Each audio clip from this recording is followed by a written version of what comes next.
Nós, na última oportunidade, falávamos com os irmãos acerca da responsabilidade que há na vida conjugal, casamento.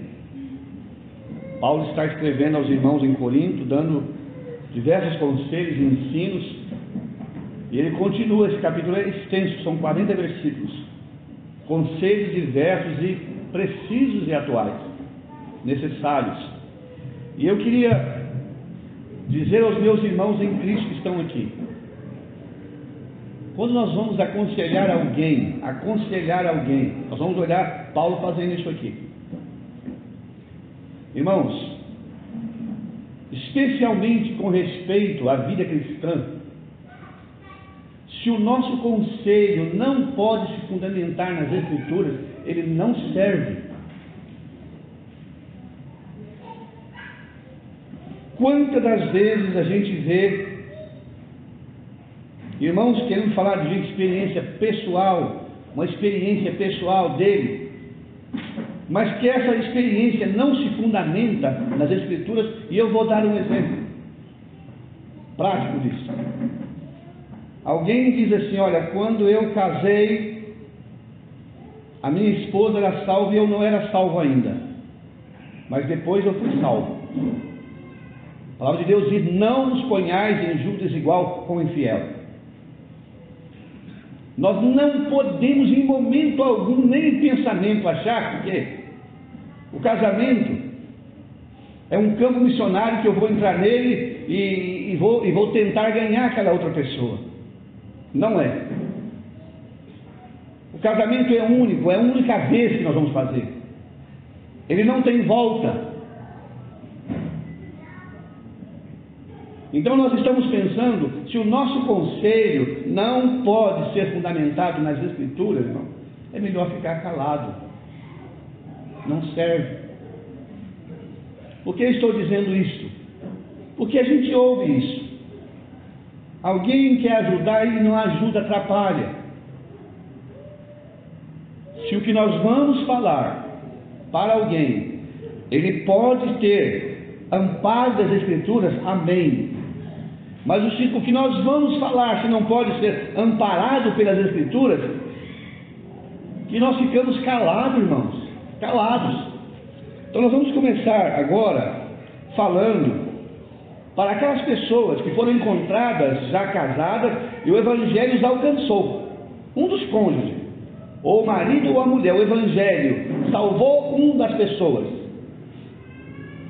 E nós conhecemos muitos irmãos e irmãs vivendo um drama dessa natureza. É um drama, porque não é fácil. Quantas irmãs carregando fardos tão pesados, mas já foram encontradas num casamento, já estavam casados, o Evangelho alcançou. O esposo não compreende aquilo. Irmãos que a esposa não compreende aquilo. Então Paulo vai dar conselhos aqui. Nós vamos começar a partir do verso 6, e eu queria destacar, quando Paulo vai dar um conselho, ele falar que é dele, ele vai terminar essa carta dizendo que ele tem o Espírito de Deus.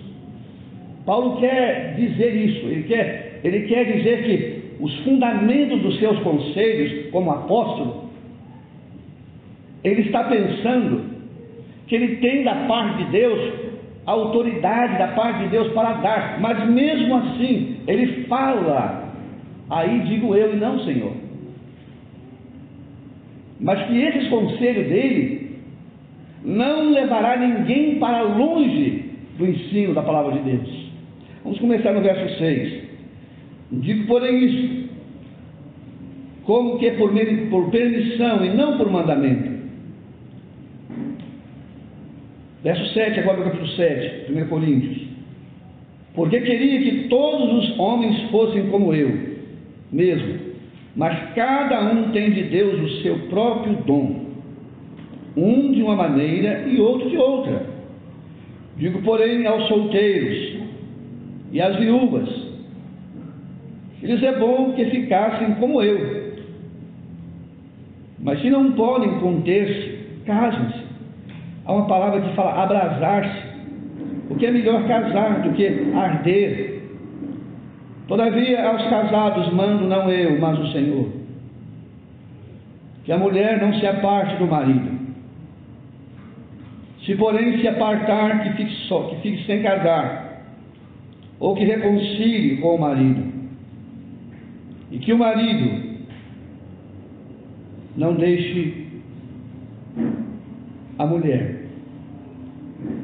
Mas aos outros digo eu, não, Senhor, se algum irmão tem mulher descrente, e ela consente em habitar com ele, não a deixe.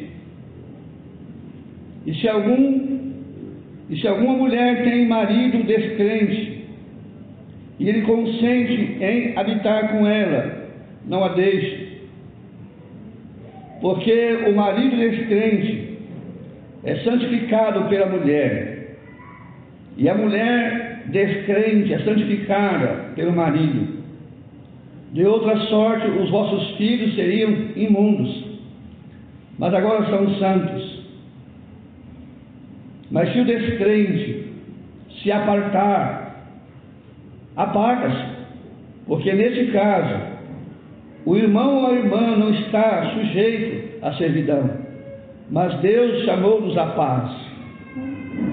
Porque de onde sabes, ó mulher, se salvarás o teu marido? Ou de onde sabe, ó marido, se salvará a tua mulher? E assim cada um ande como Deus lhe repartiu, cada um como o Senhor chamou. É o que ordeno em todas as igrejas. E eu queria agora também, irmãos, ler mais uma vez 1 Pedro. 1 Pedro 3. 1 Pedro 3.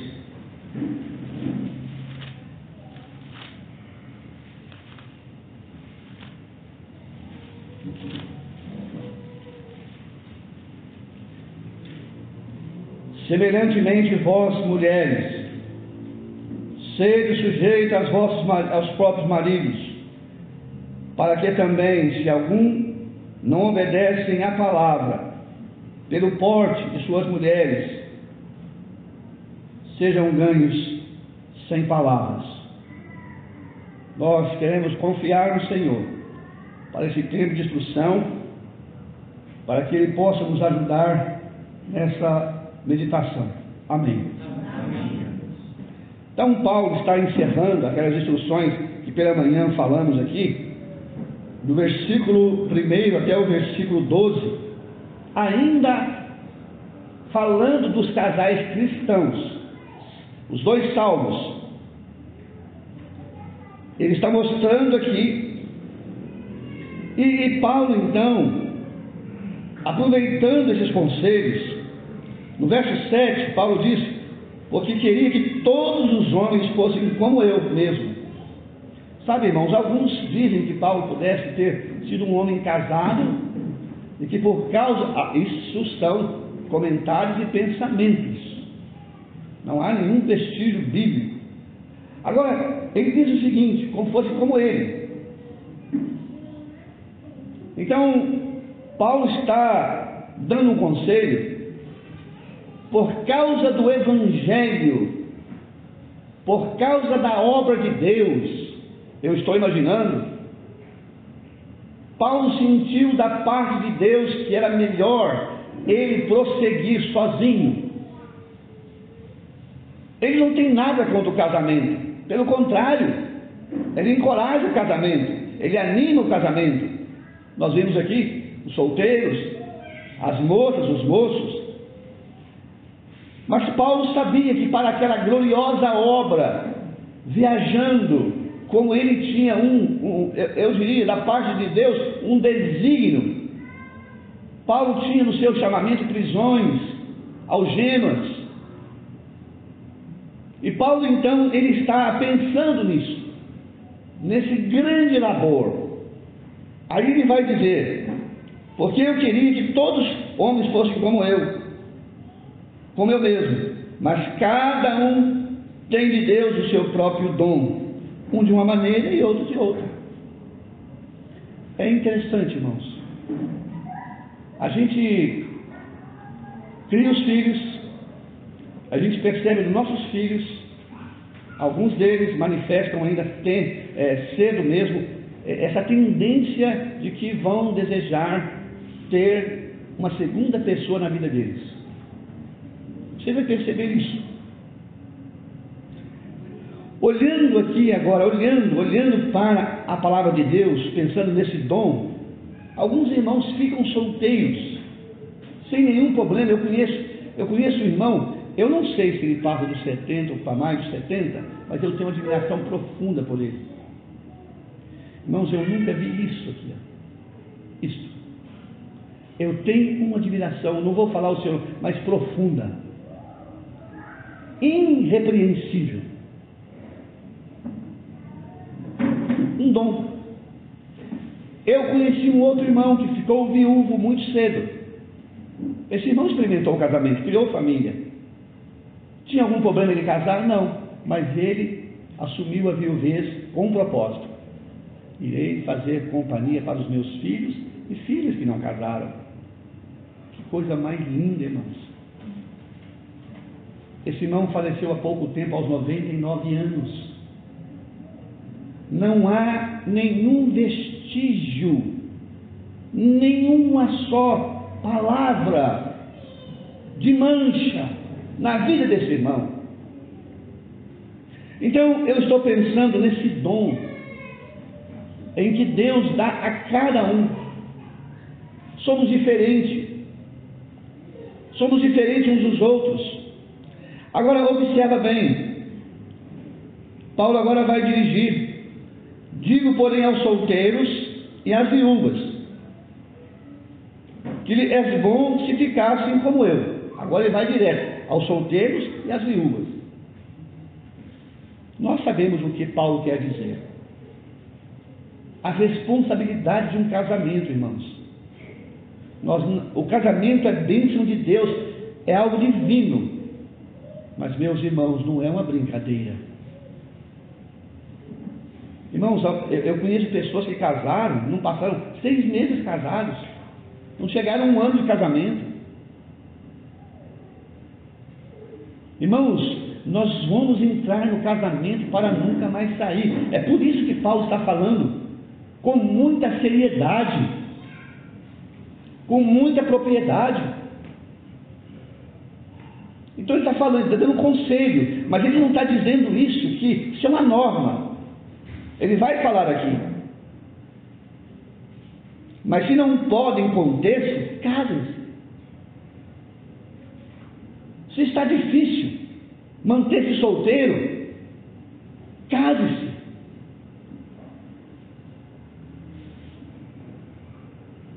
Eu vou usar um exemplo prático. O meu filho caçula, Mateus, ele fez 1 ano e 6 meses de casado também, por aí, né? Está chegando, né? Mas há um tempo atrás, muito tempo atrás, ele falou: pai, eu preciso casar. Eu preciso casar, pai. E a gente entende, e é necessário mesmo. E sabe, irmãos, e a moça mora longe, é 300 quilômetros, não é perto não. Tenho muitas dificuldades de entender namoros que vão se prolongando 5, 6, 7 anos para crente. E quando ele falou de casar, meu filho, é isso. Tem todo o nosso apoio. Se você tem certeza da vontade de Deus, se você tem certeza, convicção, e ela tem convicção, não há como adiar. Então vamos trabalhar para isso. E trabalhamos durante esses 2 anos, os irmãos que nos conhecem, o aspecto de preparar uma pequena, uma parte da nossa casa, dividimos aquele terreno e dividimos com eles. Então, resumindo, ele casou tem esse ano e pouco. A necessidade de alguns irmãos, de irmãs, para o casamento, para uns é mais forte do que para outros. Para alguns irmãos, ficar solteiro, lidam com essa situação com facilidade. Mas para outros não. Então Paulo está dizendo, mas se não pode conter-se, case, porque é melhor casar. A palavra aqui, irmãos, é ficar, é arder, a mente está ardendo de paixão para qualquer um dos dois, não é só para o homem, para a mulher. E essa paixão, ela é algo forte, dominante. É isso que ele quer dizer. Eu tenho certeza que vocês estão me entendendo, porque eu não preciso ser mais explícito. Então, irmãos, essa paixão pode sim levar-nos a perigos. Paulo está dizendo aqui. Agora ele vai dizer: todavia aos casados mando, não eu, mas o Senhor, que a mulher não se aparte do seu marido. O nosso assunto aqui não é tratar do divórcio, não, de forma nenhuma. Mas o assunto aqui, Paulo está mostrando, orientado pelos mesmos ensinos de Marcos, capítulo 10, Mateus 19, baseado no princípio divino, que o casamento é insolúvel. O casamento não se dissolve. No propósito de Deus, só a morte pode separar. Só a morte separa. Agora Paulo dá um outro conselho em seguida: se porém se apartar, que fique sem casar. Há uma possibilidade, irmãos. Essa possibilidade é real. Eu vou contar uma outra experiência. Há muitos anos atrás, não vou falar nome, há muitos anos atrás nós moramos em Belo Horizonte, e eu me lembro muito bem, um irmão tão querido, tão amado, esforçado, quanto aquela esposa não salva,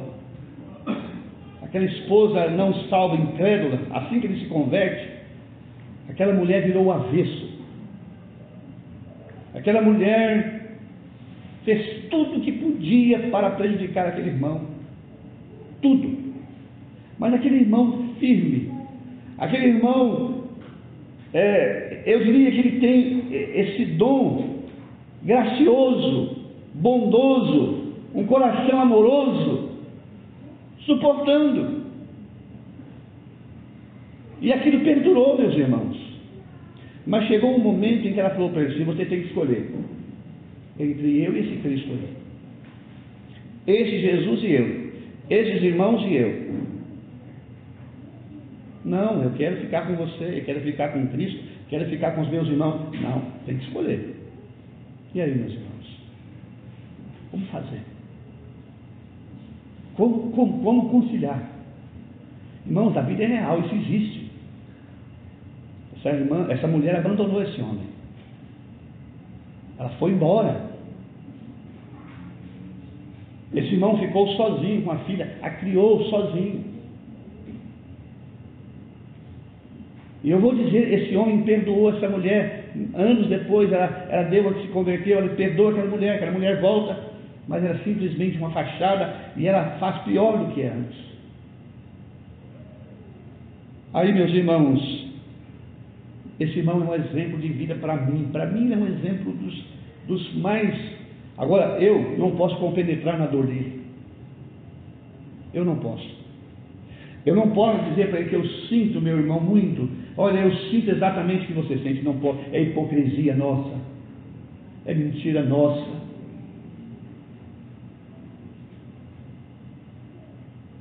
Aquele irmão, vou expressar aqui, meus irmãos, ele é um dos anciãos da igreja ali, aonde eu posso estar em algum momento. Que irmão querido! O tempo fez com que ele envelhecesse, irmãos. O sofrimento, a dor. Então Paulo está dizendo que se apartar, que fique só, que fique sem casar, ou que reconcilie com o marido, e que o marido não deixe a sua mulher. Irmãos, há situações que para a gente compenetrar é muito difícil. São situações que sobrepujam a nossa sabedoria, a nossa compreensão. Paulo então está mostrando aqui que os seus pensamentos estão em harmonia com os pensamentos do Senhor Jesus Cristo. Porque, meus irmãos, não existe abertura aqui, irmãos, para um segundo relacionamento enquanto o cônjuge viver. Olha bem, versículo 39, adiantando um pouquinho lá no final: a mulher casada está ligada pela lei a todo tempo em que o marido viver. Aí, tem alguns aí achando abertura.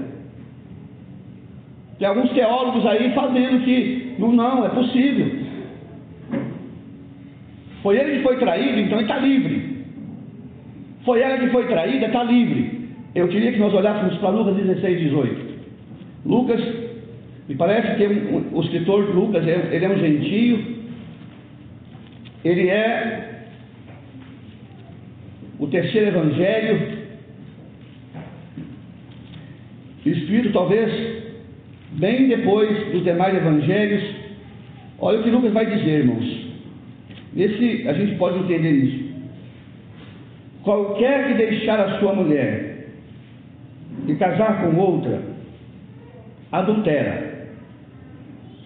Agora observa bem.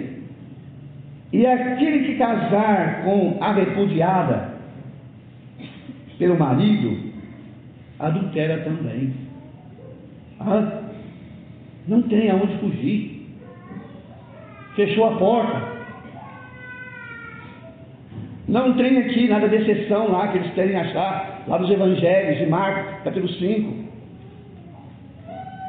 Que o Senhor Jesus abriu uma exceção. O Senhor Jesus não abriu exceção nenhuma. Então, meus irmãos, o assunto é sério. O assunto é realmente urgente. Agora, eu quero passar brevemente para o segundo conselho. A partir do verso 12, vamos rapidamente.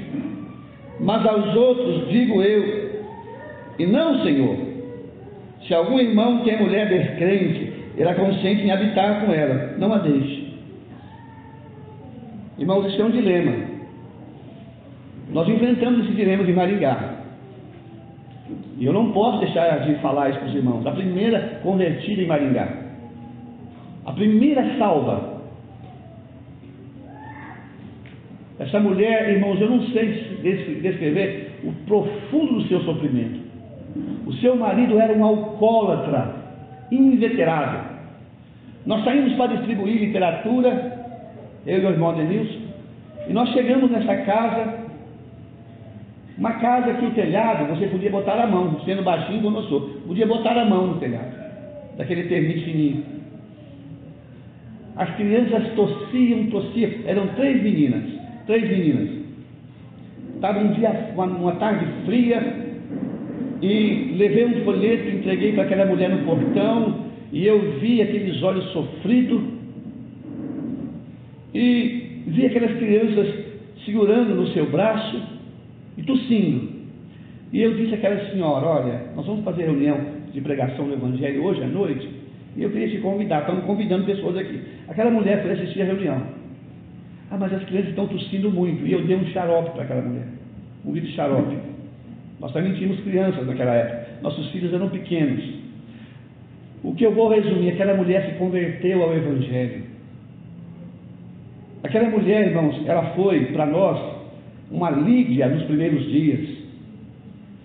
Irmãos, ela tinha um coração evangelístico. Quase todas as vezes ela tinha alguém para levar na reunião. Mas, meus irmãos, o seu sofrimento foi aumentando. Irmãos, tinha dia que a gente não sabia o que falar. Era muito sofrimento. Pensa num homem maligno. Pensa num homem, eu não sei descrever. A sua malignidade era tamanha. Por mais que você tentasse socorrer, ajudar, ainda assim, irmãos, era pouco. Irmãos, era o início de um trabalho pioneiro. Irmãos, nós dividimos o nosso pão muitas vezes com essa irmã, mas isso é insuficiente. E aqui então, Neide não suportou mais aquele sofrimento. Nós nunca aconselhamos a deixar ele. Ela nunca ouviu de nós: Neide, você tem que deixar esse homem. Esse homem não serve. Mas chegou um dia que a Neide não suportou mais, irmãos. Ela tem os seus pais na cidade de Santa Catarina e ela então vai embora. Ela não suportou mais, era um fardo. Paulo está dizendo aqui: mas aos outros digo, não, Senhor, se algum irmão tem mulher descrente e ela consente em habitar com ele, não a deixe. E se uma mulher tem marido descrente e ela consente em habitar com ele, não o deixe. Na prática, irmãos, nenhum de nós sabe. Eu não estou aqui de forma alguma falando que não, o caminho é separação, porque a gente já viu o inverso. A gente já viu irmãs ganhando seus cônjuges. A gente já viu isso acontecer também na prática. Nós temos ali casais que reúnem conosco, mas eu me lembro de um casal que nós estudamos com eles durante quase 8 meses. 8 meses. Até a salvação do primeiro e do segundo. Primeiro foi salvo a mulher, depois foi salvo o marido. Irmãos, e esse casal, eu vou falar para os irmãos, é bênção de Deus na nossa vida, na vida da igreja. Como é bom, irmãos, experimentar isso. Em dias de tanto sofrimento, quantos irmãos e irmãs sofrendo essa realidade que nós estamos falando aqui. E meus irmãos, que Deus abra os nossos olhos para ver isso. Que Deus abra os nossos olhos nos locais onde nós estamos, para sentir esse peso que esses irmãos, essas irmãs carregam. Mas Paulo não dá esse conselho para que, diante da situação agravante, um dos lados se separe. Agora Paulo fala no verso 14 aqui, irmãos, porque o marido descrente é santificado. Ah, quantas interpretações errôneas. Aqui esse santificar aqui, irmãos, não está ligado à salvação, que a salvação é transferida, não, de forma nenhuma. Esse santificar aqui, a ideia é separados. São separados.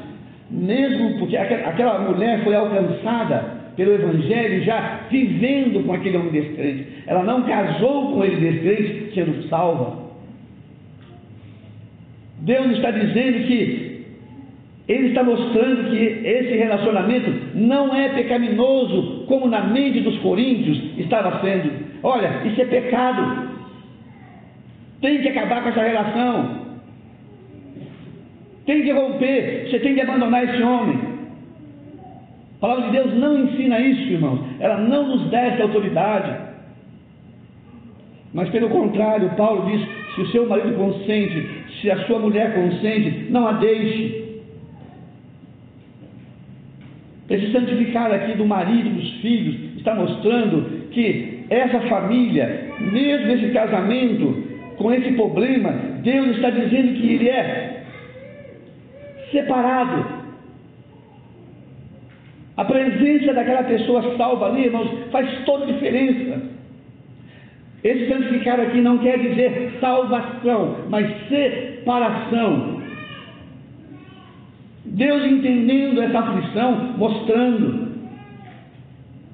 E Paulo vai dizer assim: de outra sorte, vossos filhos seriam imundos, mas agora são santos, são separados.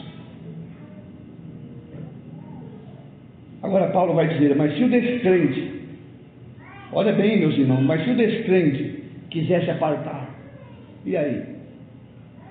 E aí, como faz? Você observou que não parte do crente, não parte do salvo, não é o salvo que toma iniciativa.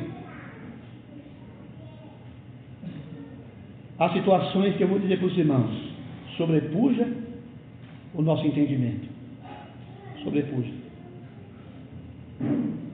Vou dizer aqui, há uma ilustração no livro de Oséias. No livro de Oséias, eu queria terminar, creio que Oséias, vamos lá para o livro de Oséias. Parece que Oséias, ele tem uma esposa infiel, uma esposa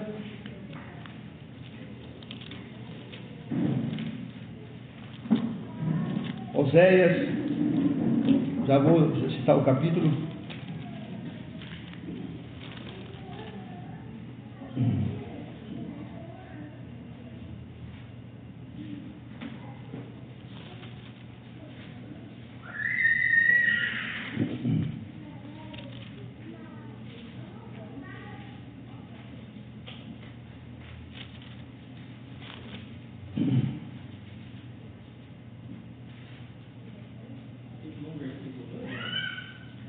Capítulo 3, capítulo 2, verso 13. Nós vamos entrar retamente no assunto, para que a gente não perca o que quero ter como aplicação. Castigá-la-ei pelos dias dos Baalins, dos quais ele queimou incenso, e se adornou dos seus pendentes, e das suas joias, e andou atrás dos seus amantes, mas de mim se esqueceu, diz o Senhor. O Senhor está fazendo uma comparação entre a nação de Israel e ao mesmo tempo falando da relação de Oséias e a sua esposa. Quero que vocês entendam isso. Agora verso 14. Portanto, eis que eu a atrairei e a levarei para o deserto, e lhe falarei ao coração. Agora eu queria que vocês observassem aqui. E lhe darei as vinhas dali,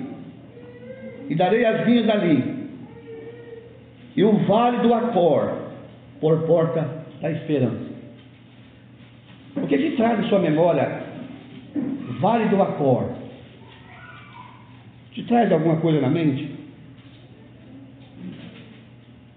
Eu vou ajudar você. Você lembra dos dias que um homem chamado Acã, que pegou algumas coisas e escondeu debaixo da sua tenda e foi descoberto? Foi necessário julgar o pecado de Acã.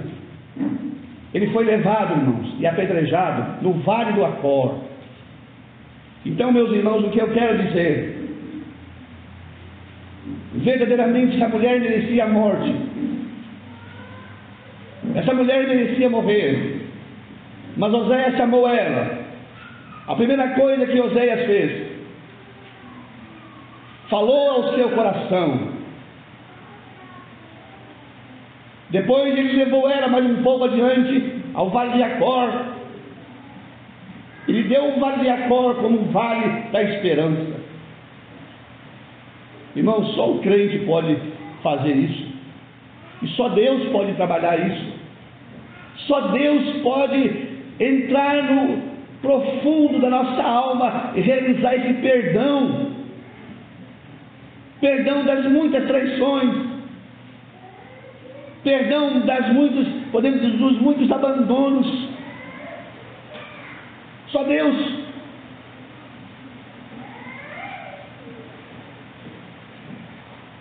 Então Paulo agora diz: o Senhor não nos chamou à servidão, mas nos chamou à paz. Eu conheço irmãos e irmãs que estão vivendo. Nós temos um exemplo vivo conosco. E eu não posso deixar de citar esse querido irmão aqui na frente. Eu não posso. Eu já disse a ele. Isso é um exemplo de pai, um pai que foi pai e mãe dos seus 3 filhos, criando-os na disciplina e admoestação do Senhor. Eu não sei se há um exemplo maior do que o nosso irmão. Nós que o conhecemos sabemos das suas muitas lutas. Nós sabemos. E eu diria aos meus irmãos em Cristo, nós somos responsáveis por orar por esse irmão, por colocá-lo diante do trono da graça,